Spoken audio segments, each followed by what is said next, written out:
Good morning, everybody. Hope you're doing well. It's Monday morning. Let's see, November 4th. It's a fraught time in our nation. A lot of tensions, a lot of very high tensions. I I usually lay down for a nap midday almost every day. We call it our siesta. When my boy Jesse was 2 years old, he would not go to sleep without me. So my wife would call me home. She'd say, "I just can't put him down. I just can't." He's screaming, and I would have to come home, and I'd get in bed with him, and then he'd pass out, and he would emit this burst of whatever pheromone that is, and it would knock me out. And so I got accustomed to having a siesta, and that began 4 years ago. So I've been doing it every day with my 5 kids now, and it's a great tradition.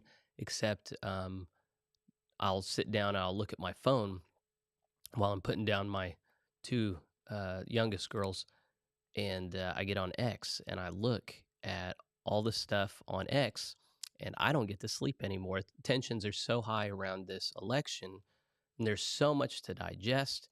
And you have big picture issues like Kamala Harris posting commercials saying opposite things in different regions based on trying to get votes. And you'll have little things just like the Democratic government of New York went in and uh, involved 4 or 5 government agencies to kill a raccoon and a squirrel in this man's house, which is, I mean, that's like obviously not a meta picture, a big picture. It's just a little tiny anecdote that for some reason a lot of people have really, I mean, a lot of people just want something that they can hold to and just say, look at that. And then a lot of the pro-life abolitionist people that I follow say, it's amazing that you guys are getting so worked up about 2 little animals when thousands of American children are being killed in the womb every week, which really sets things in perspective. So, this is what my brain is doing as I'm laying in bed with my children, as I'm looking at this world that is so messed up and so miserable, and going, how do I minister as a representative of Christ Jesus? How do I minister to this context? How do I tell good news to people who just seem very bent on destruction? And I don't have a good answer for that, but I'm very glad to have a platform and a group of friends to spend my morning with and talk about meaningful things. And I hope that you at least consider my words, even if you're in a different place from me on a lot of this stuff. I do think, I've taken, I think it was last week, there was a guy who said, "You're mixing religion and politics. I'm unfollowing." And I responded, I refuse to acknowledge that religion and politics are separate. I think that that serves the powers of this world if they can just convince Christians that, that belongs at home, that's private, and that doesn't belong in public. Like the very nature of our faith is public. Christ had a public ministry. All of his disciples had public. There is no such thing as a private only faith. John Wesley addressed that as holy solitaires. He says, to believe that there can be holy solitaires is akin to believing that you can have holy prostitutes. There is no faith but a social faith. There is no religion but a social religion. So if you've ever heard that John Wesley defended social justice, that's not really what he was talking about. He was talking about being socially engaged, proceeding out of our faith. And so the American notion of separation of church and state was never actually meant until like the 1960s. It was never construed to protect the state against the church. Rather, it was only a concern of one way, protecting the church against the state. And then there was this uh, bad idea that took hold where neither should have anything to do with one another, which of course we can't do, and that's what the first topic is going to be about today anyway. But I want to greet my friends that are with us. We got Tim with us. Hey, Pat. Hey, Gabe. TJ from Wharton, Texas. Evie. Jared from Texas. Good to see you. My sister Dee. Bruce from Pennsylvania. Tyson from Kansas. He and I are going to have a public conversation here coming up. He served on the Episcopacy Committee, serves, and so I'm excited to talk to him. TJ is part of a fourth day program. Last I checked, that's connected to the Walk to Emmaus, and this was a prison in Texas. Wow, praise God. Dee says, I appreciate your effort to help us understand world events through biblical lens. It's absolutely essential. Absolutely essential. Good morning, Jen. Good morning, Duncan. Glad to see all my friends, many of whom I've already worshiped with this morning. The first thing I wanted to point to this morning, uh, I've already said publicly, I don't vote. That is not at all a recommendation for you. I think probably you should vote. Religion and politics overlap. I just I'm very selfish. I'm a very selfish man, and I haven't found a way to do it in a way that I can maintain my spiritual purity in the midst of it. So I don't. But I think it's important that voters, I believe in the American project. I believe that an informed population absolutely is essential in order to vote well. And I do think, to be quite frank, I do think that there is one American political party that stands above the rest against biblical principles and against a Christian way of life, and that's the modern day Democrat Party. I don't think they necessarily always were that way, but I think the modern day Democrat Party does. And if you're a Democrat, God bless you. I don't wish anything bad for you. But when you look at the party platform, when you look at the primary leadership and the primary uh, legislative efforts that they're concerned with, I think it stands pretty firmly against biblical principles. All that being said, the Republican Party similarly fails at the biblical standard. And I've found myself particularly disappointed with J.D. Vance, the vice presidential candidate, who claims to be a Roman Catholic, but got on Joe Rogan this last week and said a number of things indicating an ambivalent attitude towards a lot of abortion. Abortion is the modern issue of our day, has been for decades, has ended millions of lives in our country, and then we have exported that abroad to kill many, many millions more. I don't think you have to be a Christian to be against abortion. I think any principle from John Rawls' notion of justice to any notion of the equality of all men.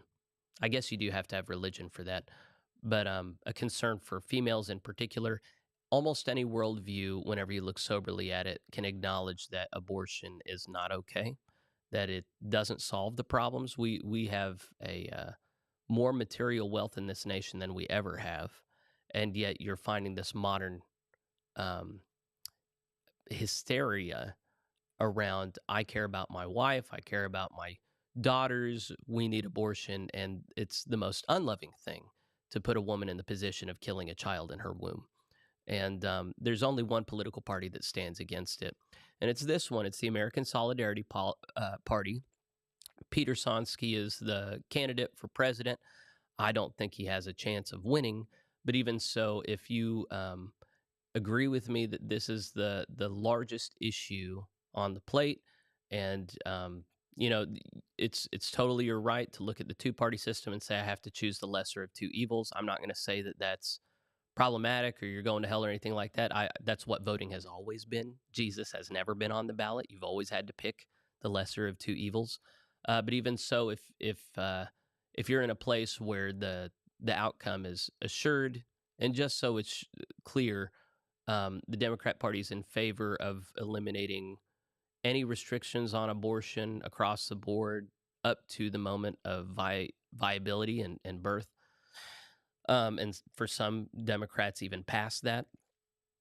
The Republican Party is in favor of not having federal intervention and allowing states to create their own laws around this. So that will protect more lives, um, ostensibly. But if you want to maintain a pure position on this, and this is bigger than the Holocaust, in my opinion, this is bigger than um, any moral issue. I think it's totally okay for this to be um, a single issue voter.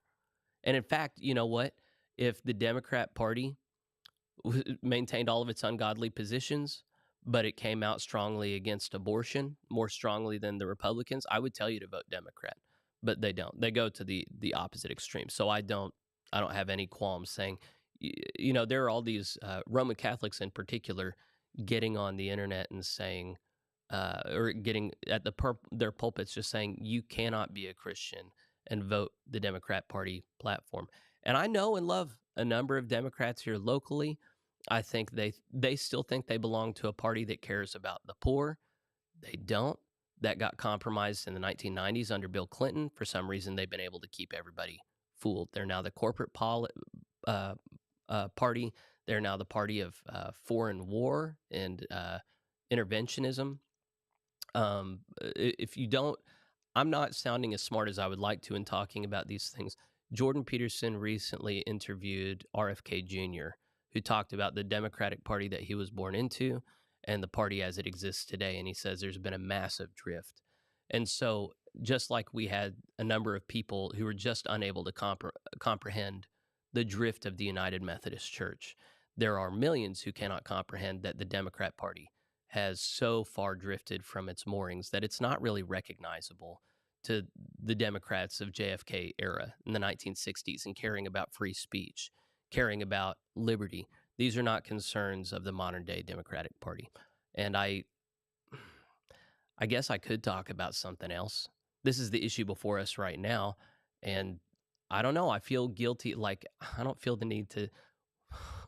What's every single little persnickety issue that I can get on people about. But I am concerned that we live in an era where Christians in this nation so lack discernment that they can't tell how evil this is.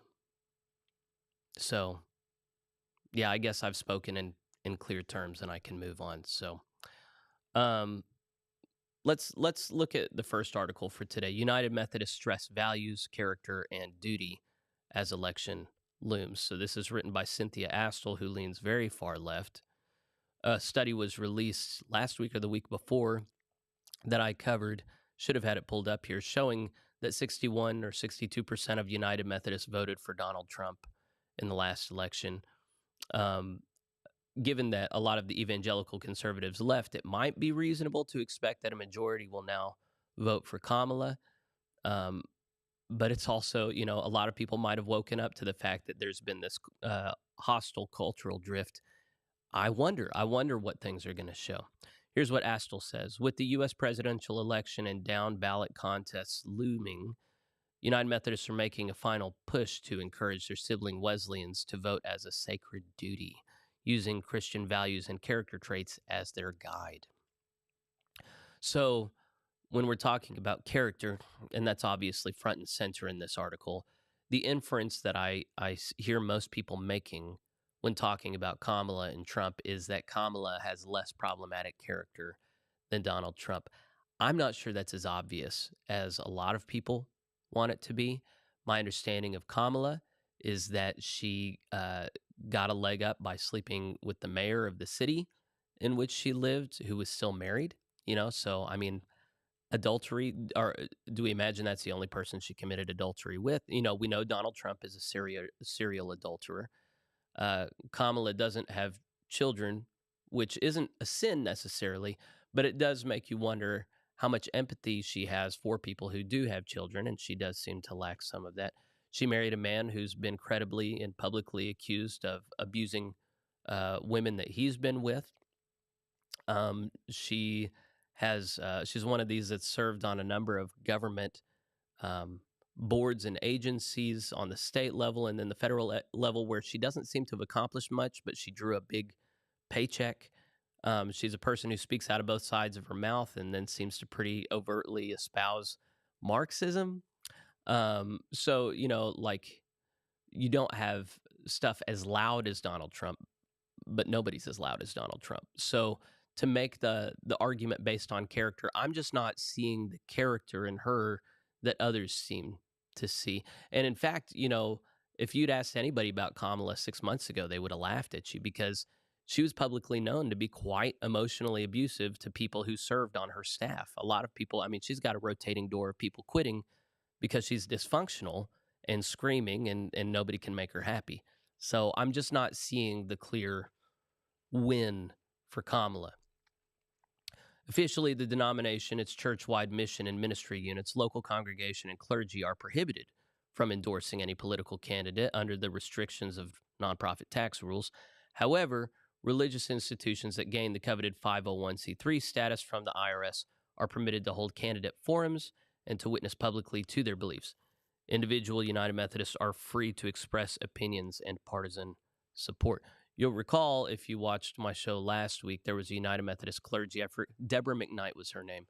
And she preached not only in favor of Jezebel and Asherah poles, but she also said that Kamala uh, exemplifies the spirit of Jezebel in the best way, and that it would be good to vote for Kamala. Just something worth remembering. Many United Methodists have made use of their ability to critique the U.S. politics and to examine the character of presidential candidates Kamala Harris and Donald Trump. A quick online search for Trump supporters found no United Methodists publicly backing the former president in the first 5 pages of results. First off, Google search sucks. It used to render like decent results. It hasn't for years. I'm not familiar with a single search engine that really does a good job at this anymore. It's always the big corporate answers first. Secondly, who in their right mind in the United Methodist Church would publicly say anything in favor of Donald Trump? This is something that makes people crazy. This is something that will just get you lampooned in the United Methodist Church. You still have a ton that are going to vote Donald Trump, but they're not going to talk about it publicly because they learned long ago that the UMC is intolerant of any voices that don't toe the line of propriety. So this is something that I've been following the Free Press for some time. They had a debate between what is his last name? Not Ben Stiller of the Daily Wire, Ben Shapiro, and that atheist guy that seems real reasonable but has TDS. And in this, they were able to distinguish, and then I've seen this in a couple of their articles. Yes, Donald Trump's a liar, but all of the presidents and presidential candidates for decades have been out and out liars, and you can chronicle these. What they finally have established, I haven't had the lexicon for it, is Donald Trump is a BSer. Of course, they don't see BS, they say the full term, but he is so bombastic in his presentation that you know that his presentation is not meant to be an encyclopedic exact rendering of the truth, but he is projecting a certain persona or a vision of the world that he wants to see.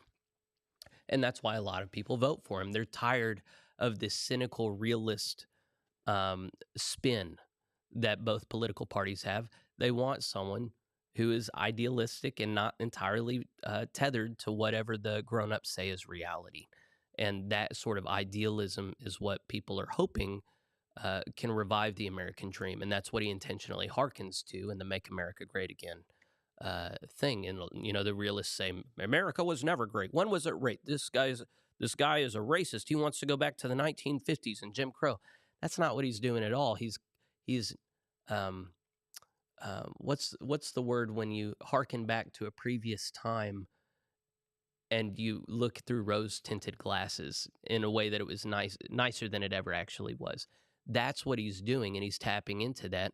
And, that might be irresponsible. Maybe reality is the only way to get people where they need to go. But he's definitely like a cheerleader. He's like casting a vision, and he does that. And then simultaneously, I saw him on an interview where he was saying this country's not a great place. And then the comedian that was interviewing him, it wasn't Dave Smith, it was another guy. He said, America is great. It's always been great, always will be great. And Trump is going, so this is something that the country as a whole is needing to figure out. Were we ever great? Is it great now? Could it be greater? What would the metrics of that be? This is the larger conversation. So I didn't read the whole article. I'm not going to read the whole article. Cynthia Astle is a nice lady, but she and I don't see the world the same way. She does end up chronicling some pastors and leaders in the United Methodist Church who have spoken in at least an oblique way about values and character, the clear inference being that Kamala is the way to go. But, this is a decision. A lot of you have already made it. A lot of you have voted early. A lot of you are going to be voting today or tomorrow. God bless you in that. I hope you keep your spirits as pure as you can. May God bless the results of this election. There is no way to stand against God's will. There is no way that this goes in a direction that God is not glorified. I think it was Calvin who said, but maybe it's somebody else, when God judges a nation, he gives them wicked rulers. So if it goes a certain way and we get a wicked ruler, well, either ruler is wicked, to be frank. What kind of wickedness we get is the question. So God is judging us, and then the question is, will we be able to bring this nation to repentance or not? And I pray that we will. I hope you pray that we will. Let's work towards that regardless of whoever gets in the White House, because in the end, we don't answer to God at the judgment seat for who sat in the White House. We answer to God for how it is that we lived and died. And may we have a good answer when that day comes. All right, I'm going to look at comments and then I'll go on to the next topic. Good morning, Tom from Kansas City. Jen reminds us that John Wesley did recommend that people voted, and that's true. Duncan says, and they have locked people up for trying to offer women another option near an abortion clinic. He's talking about the Democratic Party. They've done a number of things to restrain free speech and allow for advocacy against abortion. Wayne says, good morning from Kentucky. Hey, Ben, good to see you, brother. Jen Groff says, human flourishing is on the ballot. Absolutely. When you listen to people on the left, you will hear them say, yeah, human flourishing depends upon abortion and restraining misinformation and on protecting American interests abroad by fighting in Ukraine. So this is one of those areas where it just does break down based on what you value and how you see the world, which is a frustrating place to be. Gabe says, I voted for Sonsky last week. Nostalgia was the word I was looking for. Thank you, John. Duncan says, Shapiro versus Harris, moderated by Barry Weiss. Yeah, that was a good one. Who should moderate presidential debates? Yeah, that would be great. Oh, and he gives the link there if y'all want to watch it. It was a really good conversation. Lisa says, God will not be surprised by absolutely not surprised by the results. Tim says, one good measure of greatness is when you turn on a faucet and clean, drinkable water comes out. Yeah, that's what do they call that? Kitchen table issues right there. It doesn't really matter what federal policy is when you don't have clean drinking water. You know, there is something to be said for just good governance, which, by the way, I don't hear either party talking about this a whole lot, but our national infrastructure is quickly depleting, and we're going to be in terrible shape if we don't revamp our infrastructure. Whether you're talking about water systems or the electric grid or bridges, all of these things are going to be falling apart at a faster rate, and that's something worth being concerned about. All right, I wanted to look at an article by David Watson. Y'all know I like David. It's called A Global Church. I'm talking with David here in, I don't know, a month? No, a few weeks. I've been trying to set something up with him for a time, and he's been very gracious about it, but he's very busy. He's going to Costa Rica, then Cuba, then Kenya. He's hopping all over the globe. I don't know how he does this with a wife and 2 sons. He's a prodigious man, and he's penning 2 or 3 articles a week for his Substack. He puts me to shame. Anyway, here's his comments on, he and I are both Global Methodist elders. What's to be said about having a global church? He says, I'm really starting to like ugali. It's a moist, cakey dish made from corn and a staple of the Kenyan diet. Everything goes well with ugali. It is to Kenyans what bread is to many Americans. I had never eaten it before coming here for the first time in 2018. I'd never even seen it before. The most important thing about ugali is that it is inexpensive and fills you up. In a context of such vast need, that is no small matter. Not all Kenyans are poor, of course, but many are. In Nairobi alone, about 3 million people live in slums. Over lunch, some of the American pastors from our Kenya team debriefed on the experiences we've had. While 3 of us have stayed in Nairobi to teach, others have journeyed through different parts of Kenya, meeting with pastors and laity, creating relationships, assessing needs, and trying to understand all that was happening around them. How do I bring this back to my church? One asked. I wish I had an answer. I've tried with only limited success. No presentation before the congregation, no YouTube video, no Zoom call can recreate the experience of immersion in a world that is not your own. Those experiences change you. When you come to a place like this, you are never the same afterward. And that's a good thing. Your vision of the breadth of human life has grown. You may grow in your desire to understand others. You may grow in compassion and your awareness of the severity of the conditions in which so many people live around the globe. I would just briefly add, this is the experience you want to have when you step into the scriptures as well. So many lack the understanding that it's a radically different world in many ways and a same world in many different ways that the Bible was delivered in. And we don't take enough time to try and live into that and understand that. And it's true. No YouTube video, nothing you can present can make people do that perfectly, but are we even trying? So here's a picture of a schoolroom. It's hard to convey what life is like here. It is so different from what many of us in the US have experienced. This is my third time in Kenya, and each day is a new adventure in remembering that I don't know what I don't know. The people here are patient with me. I'm trying to learn the culture, when to eat and when not to, where to sit, how to show respect, how to avoid disrespect, how to dress appropriately for teaching, church, and casual appointments. Yet one cannot replicate a lifetime of cultural formation in a few short visits. It is madness to try. I'm here teaching about Methodism, helping my students develop a deeper understanding of what it means to be Orthodox Christians of Methodist extraction. Teaching cross culturally is hard. I don't read the cues well. The students here are deferential. American students, not so much. In a culture where I'm unfamiliar with the classroom conventions, it's hard to know what's working and what isn't. Over time, however, my students here open up a bit, particularly when it comes to matters that affect day to day life in the church. Insert commentary from Jeffrey Rickman about how disrespectful American students are and how big a mistake that is. But that's great that he's getting proper respect there. One hot topic here in Eastern Africa is marriage, and especially polygamy. This caught me off guard. I had certainly not prepared notes on polygamy. I knew polygamy was common in Africa, but I had no idea what a pressing concern it is for Christians in that context. I'm not talking about three Seattle hipsters who decide to turn their polycule into a throuple. Polygamy is an ancient practice and deeply embedded through much of Africa. Yet, the Christians here are trying to be faithful to the teachings of the church: one husband, one wife. The topic of marriage came up in one of my classes, and the conversation careened into a ribald discussion. I forget if it's ribald or ribald, excuse me. Professor, if a man has two wives and he becomes a Christian, should he divorce one of them when he becomes a Christian? Wait, what? And if they do not divorce, but they all become Christians, can the man be a leader in the church? Can the wives? What about the first wife, since she had no say in whether or not the man married a second wife? I'm used to getting difficult questions in class. It's rare, however, to get a question I've never even considered before. I stare at my shoes. I fidget. I try not to look as useless as I feel. Finally, some fumbling answer comes forth. It probably isn't fantastic.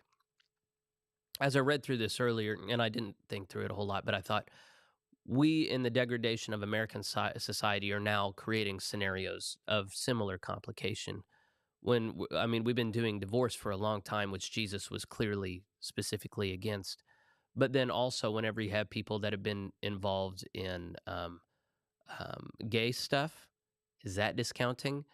When a gay couple comes to church, do we require that they get divorced right off the bat if they're married, according to the state? These are questions that we're dealing with over here. So he's presenting the notion that, like, man, they're really foreign over there. They have things going on. We have no idea. But the larger question is, the scriptures paint a portrait of what right human sexuality is to look like, and it excludes tons of things that are normative around the world.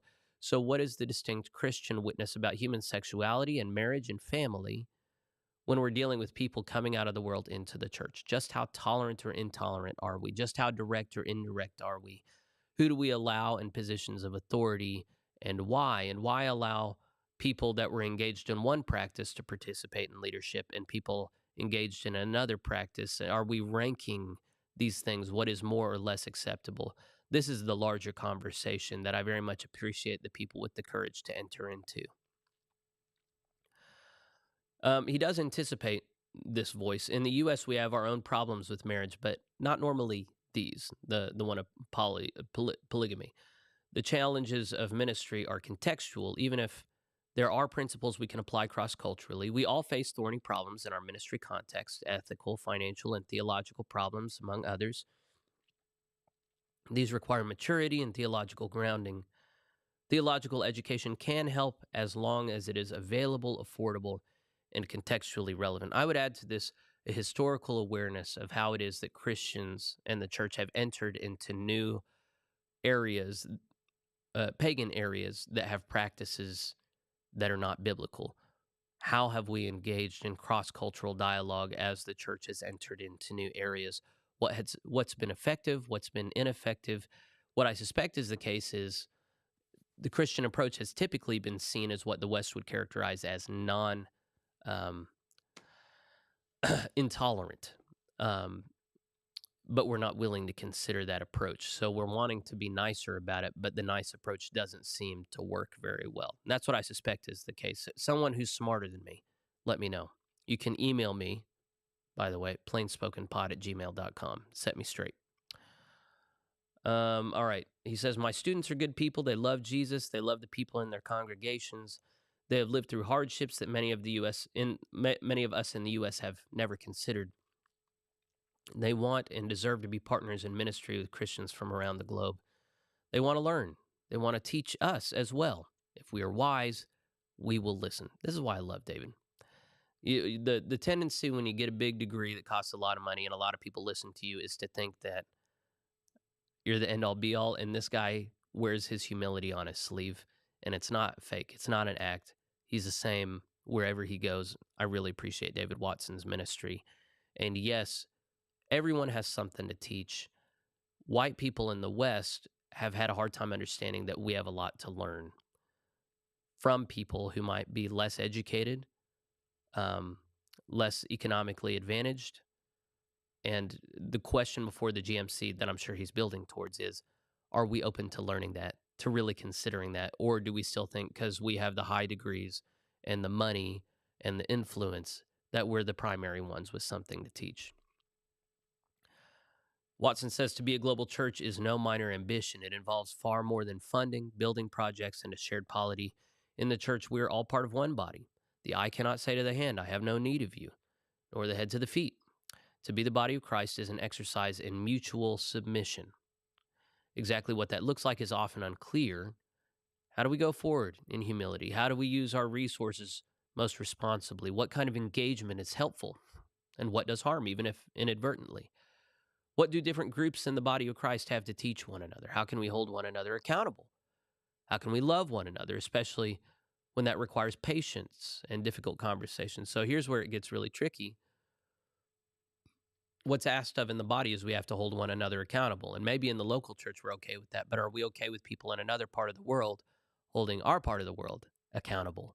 That's what needed to happen in the United Methodist Church. And the Americans made sure that people outside of the U.S. could not do that. That's what regionalization is. It makes it so that people in other parts of the world cannot critique you.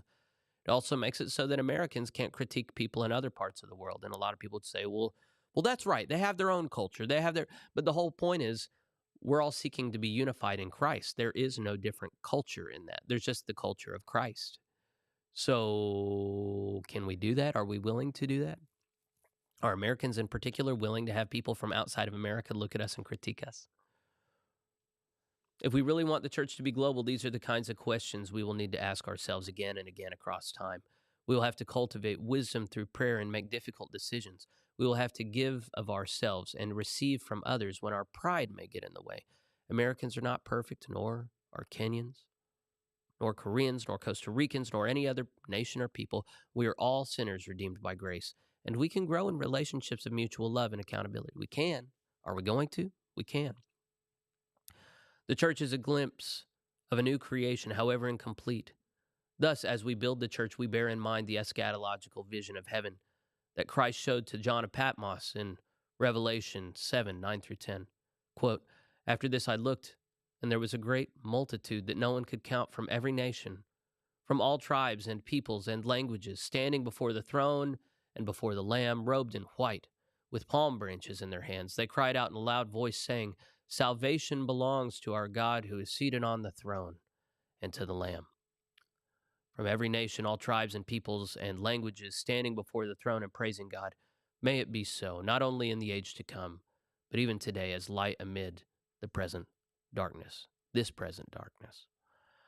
I think that's an excellent reflection from Dr. Watson. That's why I read through it today. He and I don't see eye to eye on every single thing, and that's unrealistic to hope for between any two people. But we're 100% in the same place when it comes, to my knowledge, when it comes to a global church, whenever it comes to how the Global Methodist Church should fulfill the promises, both implicit and explicit, made to the world. It was a risky thing calling it the Global Methodist Church because many people on the right are familiar with a globalist agenda that seeks to subsume all peoples not under Christ, but under kind of like a neo Marxist, cosmopolitan, materialistic, I would say satanic framework. And that's not what the Global Methodist Church is about. Rather, as David Watson was key in crafting, the mission of the Global Methodist Church is to spread scriptural holiness across the globe. And when that's the case, then we have to talk about what that means and what that theology is laid out in First Corinthians, as he rightly points to, where if we really are all one body, then it's okay for us to be different in some ways. One region can be a hand, one can be an eye, and one can be, a leg, whatever. But are we all one, and in what way is that expressed? Many African United Methodists right now are looking at the regionalization plan. Hopefully, I'm going to be reporting on Liberia here soon. And they're just going, this is not biblical. The way that they're proposing to keep us all separate, that's not biblical. Biblical Christianity, the true church Catholic, is bound together not only by doctrine, but by mutual vulnerability. And as we are exporting Americans around the world, like David Watson, to teach about Methodist heritage and doctrine, Americans should be receiving instructors from other parts of the world who know what it's like to serve Christ without shame or fear, who can lead us in an evangelistic revival. There are lots of people unashamed of Jesus who would love to come to America and lead revivals and teach and preach and add some vigor to the Global Methodist Church. The question is, can we admit that we need that help? And are we willing to pay for it? Are we willing to open ourselves to critique from brothers and sisters abroad who, yeah, they might struggle with polygamy, but they're not struggling with the gay stuff like we are. They're not struggling with materialism like we are necessarily. They're not struggling with um, social isolation and narcissism the way that we are. So are we willing to learn from one another, knowing that none of us is perfect? Or are we going to insist, we've got the money, we've got the power, you guys stay over there? And God help us, the Global Methodist Church needs to accept that input and critique from abroad. Let's look at, we've got Keith with us this morning. He says Wesley's political and economic views were constitutional monarchy and mercantilism, both of which are looking pretty good again. Yeah, I was seeing a thing. I didn't have the energy to check it out, but it was on X. There was a small European nation. I didn't even remember the name. It might have been the capital of that city, or of that country, but they still had a monarchy, and the king and the queen were down in the streets with the people and providing really good leadership amid the changing tides of whatever's going on in their culture. And it was a big plug for monarchy, And of course, you have people like Mobius Moldbug, I always forget his real name, who in America has been writing in favor of a monarchy for some time, which I just think is crazy. But yeah, amid the ever shifting sands of democratic Western society and how easily masses can be manipulated by legacy media, one does grow kind of tired and wish for something with more constancy. That's not where I'm at. I'm still a capitalist, democratic, classical, libertarian. That's my sensibilities, but I might be wrong. D says Calvin Robinson has reported that in the UK now they are arresting people just for appearing to be praying outside of abortion clinics. Now, that's true. I've seen footage. I've seen the arrests actually take place. And, but here in America, there were people doing a quiet sit-in in front of an abortion place, and the Biden administration arrested and prosecuted them on federal charges. I don't know. That was like 2 years ago, 3 years ago. So it's not like, oh, look at those crazy English. Like, that's happening over here too. Morning, JP. Lisa said, oh, please read David Watson aloud all the time. That was excellent. I don't think David would ever sue me, but that would be kind of crummy if I just capitalize on everything. Oh my gosh, what an awkward position that would be in. Um, but David, yeah, I should have urged everybody. If you haven't subscribed to him on Substack, you really should. DavidFWatson3.substack.com. Our German friend Katrine, yes, we have so much to learn from East Africa. I think this especially for Germany, as they have, along with a lot of other things, a long history of living as Christians alongside Muslims. Oh, yeah, that's a huge. I would call it a problem now. I don't know if you would call it a problem. I guess any problem is also an opportunity. But across Europe, so many Muslims have been imported, and the government is not doing a good job at all that I'm aware of anywhere helping Muslims to integrate into the society. So, is there a unique role for the church to play in helping naturalize Muslims into Western post Christendom and then witnessing to them in that context? That's a huge opportunity. I'm not sure many European churches are doing it well. And what Ketrin is saying is they could learn from African brothers and sisters who are doing that work. Doug France says Dr. Watson is pretty much the only reason I felt good about going to United, and I'm sure you're not the only one. Tim says, meanwhile, the King of Spain gets egged in the streets yesterday. Ooh. You know, I might have been seeing that. Maybe they were in a city whose name I didn't recognize, but that's really terrible. I hadn't heard about that. Gabe said, um, happened in Nashville couple of the 4 prison time for oh, he's talking about the incident I was talking about. They were singing and singing hymns and praying in the hall outside of an abortion office. Yeah. I'm embarrassed to be living in a country that does that to its people that are trying to protect the unborn. It's abominable. It's shameful. I want to stay on the same kick. I had 2 other things to cover. The next one ties into this higher education. Dr. Watson is at United. He's representing the Methodist tradition. The Global Methodist Church is needing to discern how it's going to be in relationship with higher education. There's another Watson that's been writing about this lately, the Reverend Dr. Kevin Watson, who is currently at Asbury Seminary and Asbury Church in Tulsa. And this is his recent article, 3 Thoughts on Educational Requirements in the Global Methodist Church. I'm not going to read the whole thing the way that I did David Watson's article, but what's at stake here is early Methodism was not synonymous with higher education. A ton of the circuit riders were doing course of study on horseback. John Wesley would give them a series of books to read. Nobody was made a circuit riding preacher or preacher of any kind in Methodism if they didn't bear fruit. It was much more concerned with this is knowledge I have from Kevin Watson's new history book, that people were not brought into the ministry who had good credentials and educational pedigree.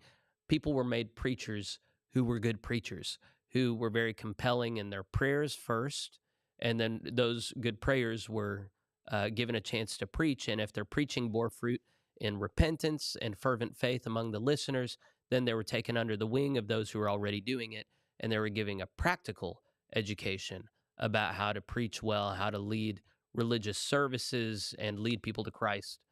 And that was the kind of clergy that they had for at least 150 years until Methodism got more established in the United States, became much more associated with cultural respectability, and then was much more concerned with higher education. That's not to say they had no concern for higher education earlier. Asbury, during his lifetime, they tried to start a school under his name. Methodists did value education as a whole, but it wasn't so that we had high-quality clergy so much as we were helping the poor achieve a better means of providing for their families. It was a class concern. That is not the concern with higher education and clergy now. Now the undergirding presupposition seems to be, if you do not educate clergy in the academy, then their service in the church is going to be substandard. And so how much are we going to normalize, facilitate, even require higher education for those who are going to be in global Methodist pulpits? My position has been that higher education is not nearly as important as we think it is. Um, Dr. Watson here, Kevin Watson, will acknowledge that there's been a ton of corruption and harm done in higher education. But even so, he is of the mind, and I've sent him a message asking if he'll talk with me about this publicly. He's of the mind that higher education can be much more of a benefit than a harm to the clergy, and that the GMC is not doing right by lowering standards and making things easier um, to get credentialed in the GMC and avoid the academy. So let's get into that a little bit. He says, I've been tracking the education requirements for ordination in the GMC since the denomination's beginning. In conversations in the church and in the academy, I see some consequences of decisions in the GMC has made that I'm not sure are recognized for a variety of stakeholders. This post is specifically about the requirements for theological education in the GMC. This is not a major emphasis of mine here. I'm writing this post because I've been thinking about this quite a bit of late and wonder if I may be seeing some things that would be helpful to name. The overall intent of this post is to flush out what I think are some unexamined assumptions in hopes that it might help both the GMC as an institution and individuals pursuing ordination in the GMC. To be clear, I am operating on the assumption that the GMC is operating in good faith and doing the very best that they can. So I think he's saying that so that people are not feeling personally affronted, like he's alleging that they're intentionally harpooning anything. He thinks they have good intentions, but we might not be seeing some important things. So he begins with a summary of my understanding of ordination itself and the educational requirements for ordination in the GMC to provide some context. First, one can be an ordained deacon in the GMC after completing 10 required courses. All 10 courses are required. There are no electives. Second, all elders have been ordained a deacon. If one is called to be an ordained elder, one must first complete all requirements to be ordained a deacon and be ordained as a deacon.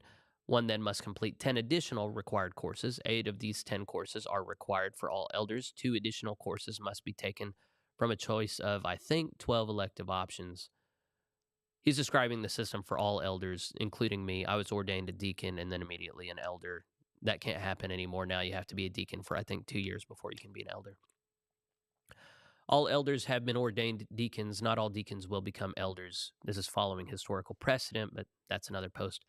So 10 required courses for ordination as a deacon, 10 additional courses for ordination as an elder, 20 courses total to be ordained an elder. These courses do not have to be taken from one institution. Here's where the rubber hits the road for him. And they do not have to be in the same level academically. Prospective ordinands can take courses in an, quote, alternative educational pathway. That's the GMC's language, which is like what course of study was and is in the United Methodist Church, where they can take accredited master's level courses from a list of approved schools. Okay, that's the basic context or background. Here are some implications I see that are significantly different from the way the process worked in the UMC. First, in my opinion, the GMC has created a disincentive for people to complete accredited master's degrees. So I said I'm not going to read the whole article. I'm going to summarize what he says. And then if I do it badly, then he's going to get angry and he has to come on and correct me. So I should intentionally do a bad job at this. What I took him to be saying is, if you make it possible so you can mix and match between institutions of varying quality and caliber, and you can shoot for the cheapest option, then that means that you're going to have very checkered and substandard um, uh, educations given. So you're going to be undercutting the places that cost the most. Just happen.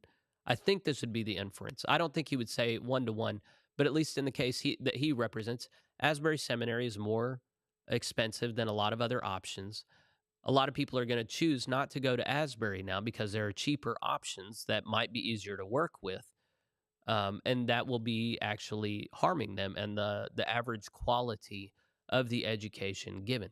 So it's not that anybody has bad intentions here, but what they've done is they've created a system with incentives to lowball as much as possible the quality of the education given those who go through the system. So dealing with the cons, he says, there are a few cons. The academic quality of the various options will vary quite a bit. If someone takes a non-accredited course of study type class for one class and an accredited master's level course for another class, they're getting a significantly different educational experience across the classes.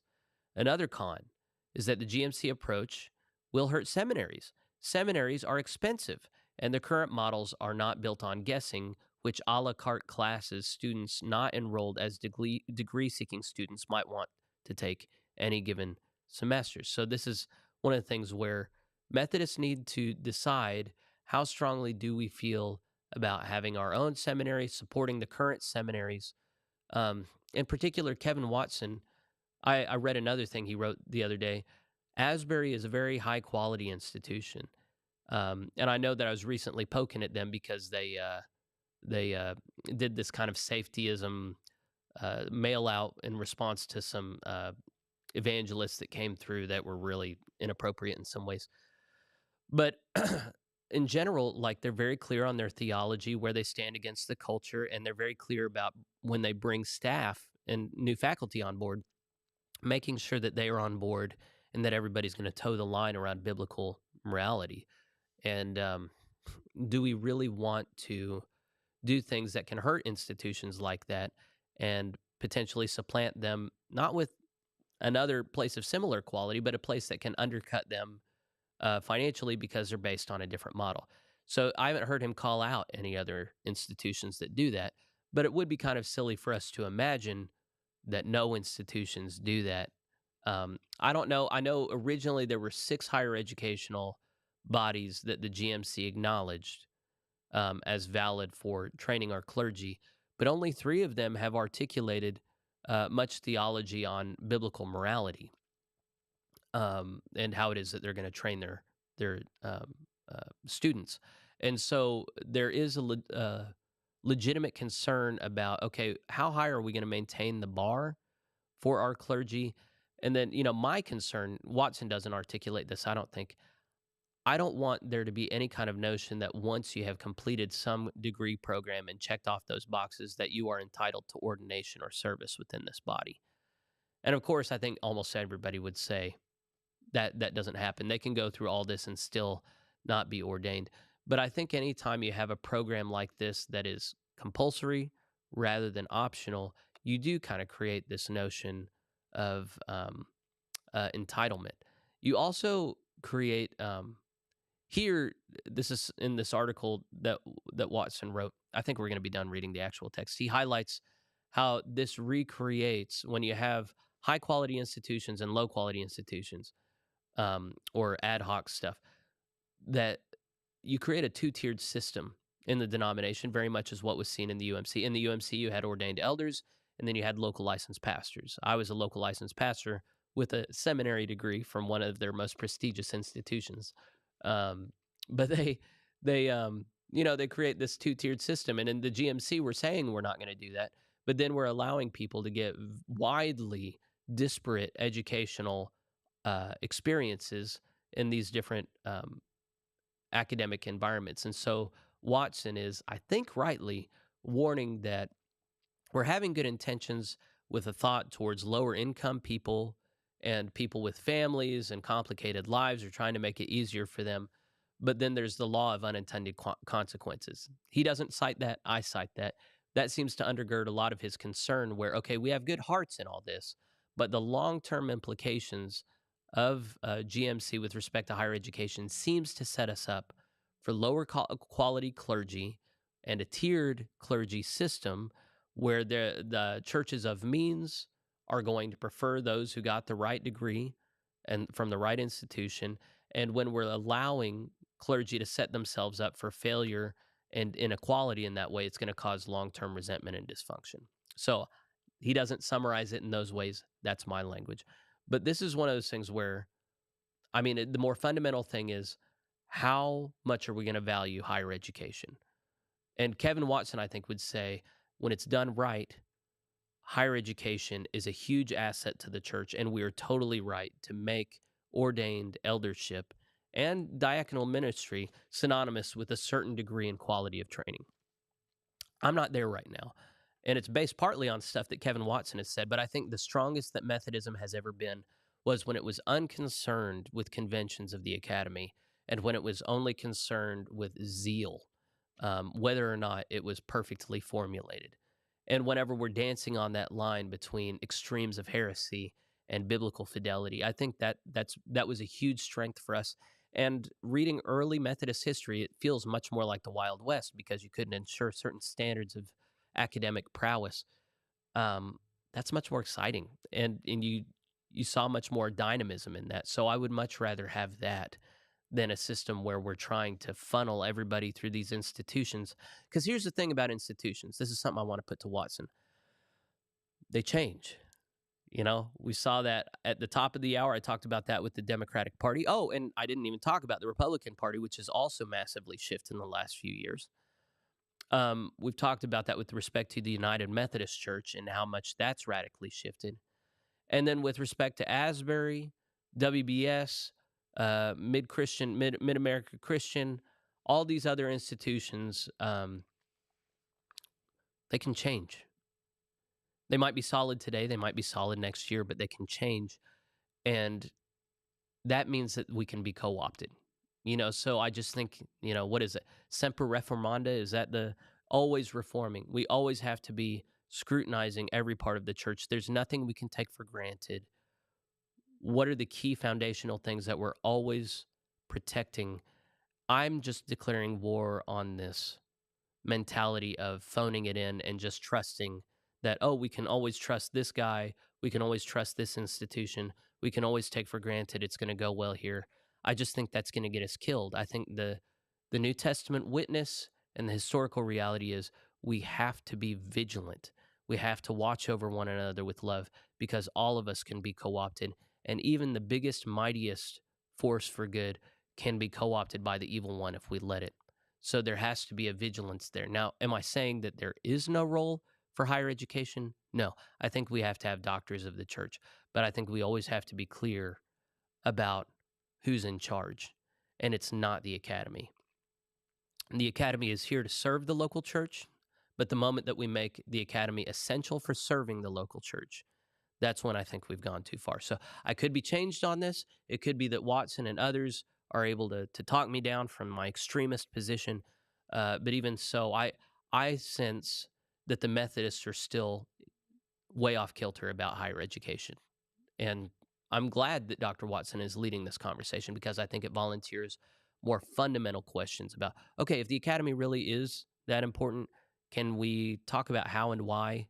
What's the worst case scenario if we don't have the academy in the right position? Is that really the biggest problem that we need to worry about? These are good questions. So I very much appreciate Dr. Watson asking those questions. I'll look at comments one more time and then we'll pray and close for today. John says, but Muslims have to be willing to live alongside others too, though. Well, yes. Yes. Yes. Islam desires dominance, though not all Muslims follow that idea. Yeah, no, let me just be clear. I'm not a big fan of Islam at all. And I fully acknowledge that there are wonderful Muslims in the world, and I acknowledge that, like I acknowledge there are wonderful Mormons in the world. They're part of a false faith that is an insult to the Lord, and if people remain in that faith, there is no salvation there. So, yeah, our role towards them is not tolerance, it's conversion. Not by force. I just don't think forceful conversion really works. But yeah, if people are going to enter into our societies, they have to naturalize and they have to deal with us. Otherwise, they got to go.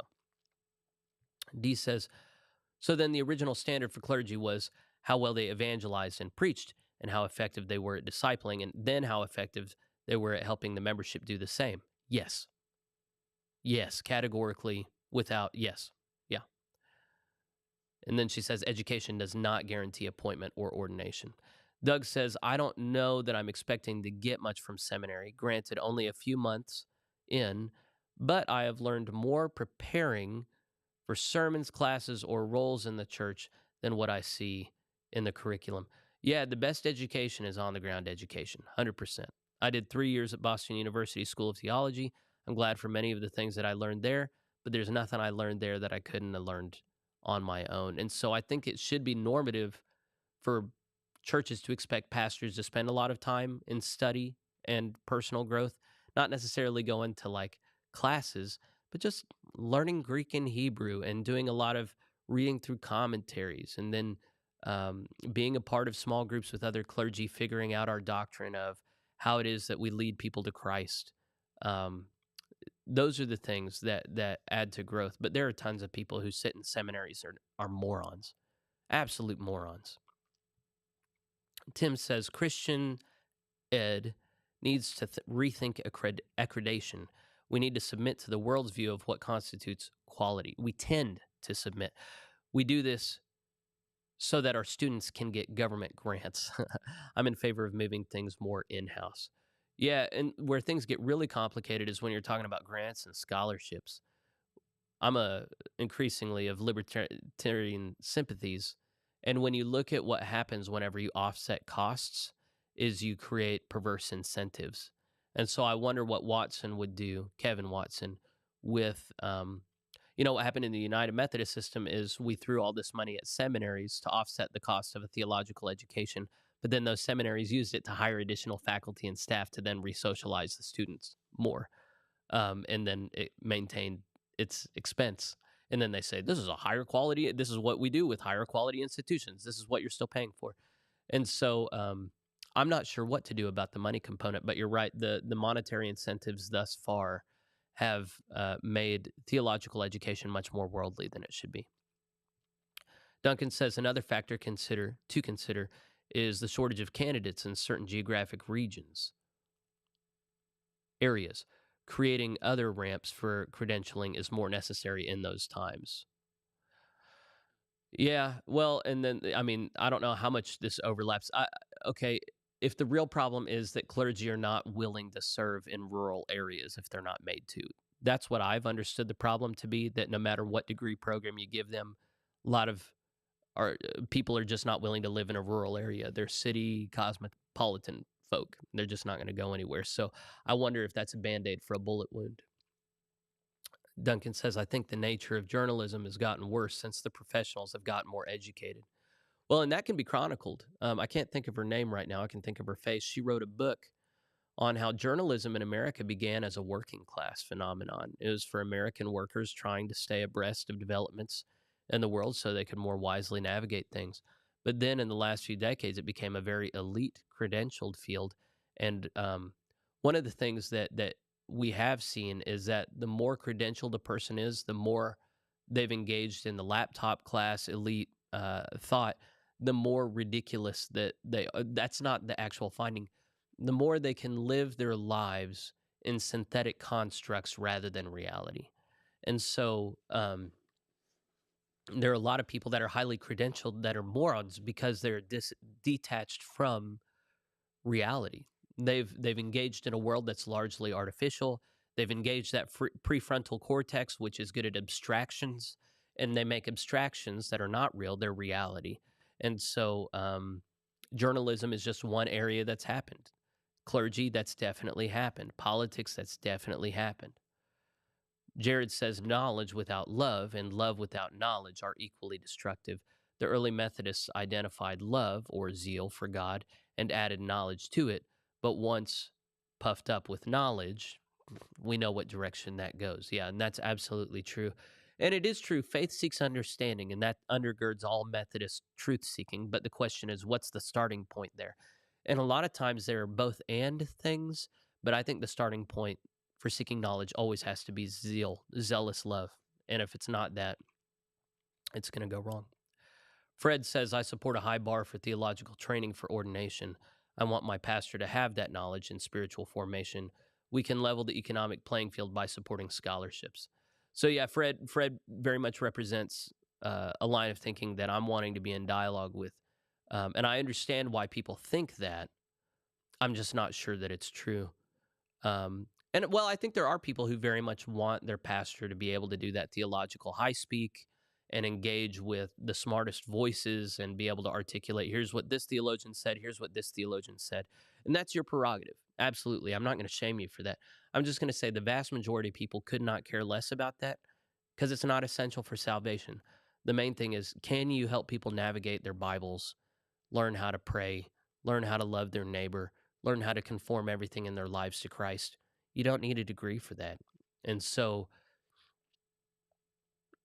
to make the task of elderhood eldership synonymous with something that really is not essential is strange.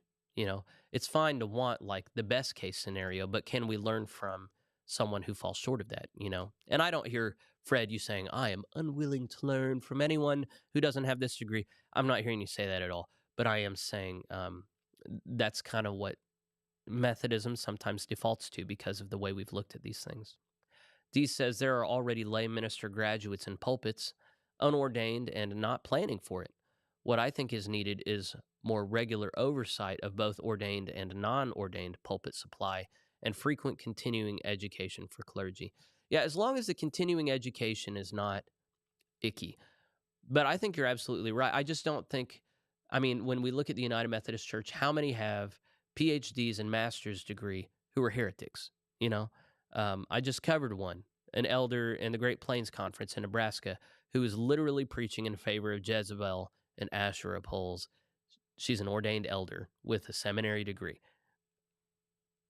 Okay, so I mean, fine to get a degree, but I think all clergy should be exposed to regular scrutiny, have to articulate their faith in a way that's orthodox. Otherwise, they're out. Doesn't matter what degree they have. Duncan says competency and apprenticeship models should also be considered. That, yes. And then final comment today. D says, I suspect it is not just the rural part keeping clergy in the city, it's also the money part. This is where a new era of circuit riders could help. I'm interviewing tomorrow. Here's a little plug for PlainSpoken, and then we'll pray. A gentleman from the Barnabas Conference, which is ACNA and Methodist pastors engaged in serving rural churches as modern day circuit riders. I'm very much looking forward to that conversation. I'm going to learn from them about ways in which faithful clergy are supporting humble, small churches in rural areas. And so I hope you watch for that. I think I should be publishing it on Wednesday. I don't know. Let's pray for our nation. Well, and I know that we've got at least one German with us. I hope you don't mind praying for America. Just a very fraught time here. It sounds like in Spain as well, as although I don't know about that. Let's spend a couple minutes in prayer, and let's seek the Lord. Father, I am not a perfect vessel. I'm sure there are ways in which your perfect love does not shine through me, and there are ways in which my own biases have the capacity to ruin the witness that I seek to put out. So, Father, I ask that you would take away anything I've said in this moment that is not pure or good or loving. I've spoken to things that are very controversial, and if there is something wrong in my spirit as I do so, then I ask that you would correct me and rebuke me. I ask that you would bless those who chose to listen to me in this time, that they would be benefited just by thinking and meditating on these things. Father, I ask your blessing upon Kevin Watson as he seeks to be salt and light where he is, upon David Watson as he ministers to us about a global church. I ask your blessing upon this country, Father, as we try to decide a path forward, and we are very far from being all of one mind. I've said out loud, I think we have a mass formation psychosis going on in this country, and we are deeply unwell. I believe we have renounced you and that you are content to give us wicked rulers if it be your will. But Father, we pray that you would show grace and mercy, that you would not let this be a culture in decline, but that you would let us to carry your standard and banner better than we ever have, that we might know a season of refreshing by turning to you, that we would not choose destruction, but we would choose submission to you. So, Father, give us submissive hearts as this country navigates this voting process that is very imperfect among a populace that's very imperfect. Help us to trust you, that even if the worst case scenario happens, that we trust you, that we rejoice in you, and that we are unaffected by what this world chooses to do. Make us so strong in the true faith, Father, that we cannot be shaken, that we are not fearful of anything except for you, that right fear of you will help us stand with boldness and confidence and that we can stand with non American brothers and sisters, trusting in you even when the hosts of hell assail us and the strength of normal men fails. Lord, give us the steel of the Holy Spirit in our spines, that we can stand stalwartly in your presence. Lord, it's a time of suffering. Help us to offer comfort and peace until your Son Jesus comes again in glory. And on that day, may we shine like stars among the nations, those found working for your glory. We ask these things in the name of your Son, Jesus. Amen. All right, friends, love hanging out with y'all. I'm going to go home and eat with my family. Go bless the Lord this day and all.